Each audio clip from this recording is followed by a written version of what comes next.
All right, well, morning, everybody. Let me just thank you guys for being here. I apologize for running a little late. We had trouble landing because of the fog this morning. But first of all, I just wanted to really thank all the state and local folks that have been responding. They're behind me. It's been an incredible state and local response that we've seen, not only here this morning and throughout the last few hours or days, but also over in West Point and Troup County. We were there yesterday afternoon. Same thing, a lot of neighbors helping neighbors. Just cannot thank the other surrounding counties for responding here and on the west side of our state.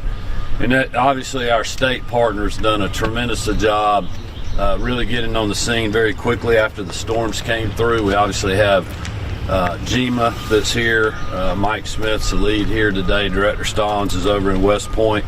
I want to thank Major Deason with the Sheriff's Department. Sheriff Massey couldn't be with us this morning, but I was communicating with him over the last hours too to make sure that their needs were being met. The local EMA, Wayne Johnson,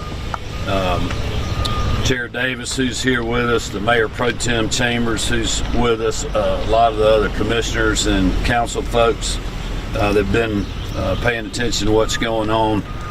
Just from a state perspective, also just want to thank the State Patrol, DNR, Georgia Forestry, Department of Transportation, our law enforcement folks that are helping respond, but also our chainsaw strike teams and other folks that are getting on the ground to clear the way for our private sector partners like our power companies. And we certainly want to thank them for what they've been doing on the ground. I mean, they're working, as you can see, around town very hard right now to restore power and get people to some sense of normalcy here. We also visited the hospital earlier, took a quick tour and got to see the damage there. I had met and talked to Delvecchia Finley, the CEO for Atrium Health.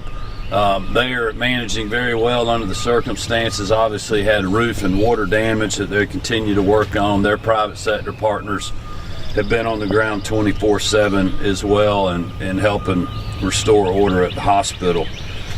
We did have a state facility, the Youth Development Center facility that got hit, the Department of Juvenile Justice. I know Interim Commissioner Reynolds Cobb and her team are working hard to get the fence repaired and other things, but we're seeing normal operations there. The weather folks confirmed this morning it does look like an EF1 initially hit here. It was an EF3 on the west side of our state, and obviously you can see from the damage around town, we had winds that were in excess of 100 miles an hour. Wayne briefed us earlier, around 10 businesses and around 20 homes that were hit in the local community, and we'll continue to work with GEMA, our federal partners, on response and potential aid depending on qualifications as we continue to do the assessment. Our main goal right now is making sure that we're keeping everybody safe and we're helping our private sector partners in the local government restore normal operations with power, emergency response. Obviously the EMA center here got hit, and we'll continue to be on the ground as long as we're needed. From a state perspective, that's why I immediately did the state of emergency to allow these state resources to act very quickly and respond not only here but also over in West Point, Georgia. With that, I'm going to let Mike Smith, Georgia Emergency Management, give you just a few quick updates, and then we'll open it up to questions for either Mike or I or the rest of the local folks that are here. I think they'll be glad to answer any local questions you may have. Mike? Thank you, Governor. To echo what Director Stallings said yesterday over in Troup County, we do want to thank you for your quick, decisive action in getting that state of emergency out. We were able to get people on the ground very quickly after the incident happened. We have field coordinators on site right now. We're still assisting with any of the evaluations.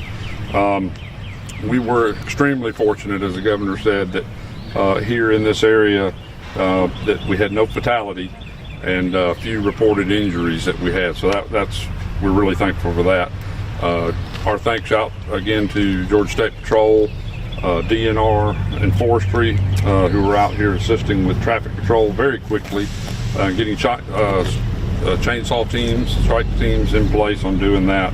Georgia Department of Transportation is also here in the area. They're inspecting bridges, have most of the roads open, but they'll be inspecting the bridges as the water starts to recede. So we ask everybody, please be patient with those. If there is any roadways closed, they will try to get them open as soon as they are deemed safe. As the governor said, it looks like we know now it was a EF1 tornado. As far as power restoration, as of this morning, it looks like we should have all the residents and businesses back online. There could be one or two stragglers, so if you are without power, please be patient, but power should be restored to the area at this time. All right, anybody questions? Any questions for anybody? Well, it's unbelievable. I mean, especially, quite honestly, if you've gone through this, to you personally, if you're in one of these homes when the roof's blowing off or the front porch is being torn off or you have metal being ripped off your roof and it's in some tree, like the First Lady and I saw over there, you don't really think about what size of storm it is. A lot of damage here. As Mike mentioned, very lucky, no loss of life. But the EF3 that hit over in the neighborhood that we saw yesterday and several that we flew over in Troup County, I mean, it is just a gift from God. Nobody got killed. I mean, it's just people in those homes, complete devastation, homes completely ripped off the foundation. And so, we were very lucky not only over there, but lucky here too. We had no loss of life. I know it's a tragic event for these families that were affected by this, and we're going to be here to make the best of this really tough situation. But just at the end of the day, I'm very thankful we didn't lose any lives. Governor, what has your conversations been like with people that have been affected by the storm damage here in Baldwin County, but also in Troup? Well, look, I mean, I think people are very, it's a horrific event to go through if you're actually at one of these, like if you were at the hospital or in one of these homes or at this emergency center. We saw that yesterday and today. But the response I've gotten from people is they're resilient. They're very thankful about how their teams are responding to restore order. They see the local state response. I mean, we continue to ask people to be very patient with us because obviously it takes time to do this, and we will make sure we're safe and don't lose a life. I mean, we lost a lineman in the last storm that we had that came through, and we don't want to see things like that happen. So we ask people for patience, but they also can see by the show of force of local and state folks behind me that we're throwing everything we got to help the people over here, and we're going to continue to do that. Governor Carlos with WGXA News, what specific help is your office offering all of the different counties after this storm took place?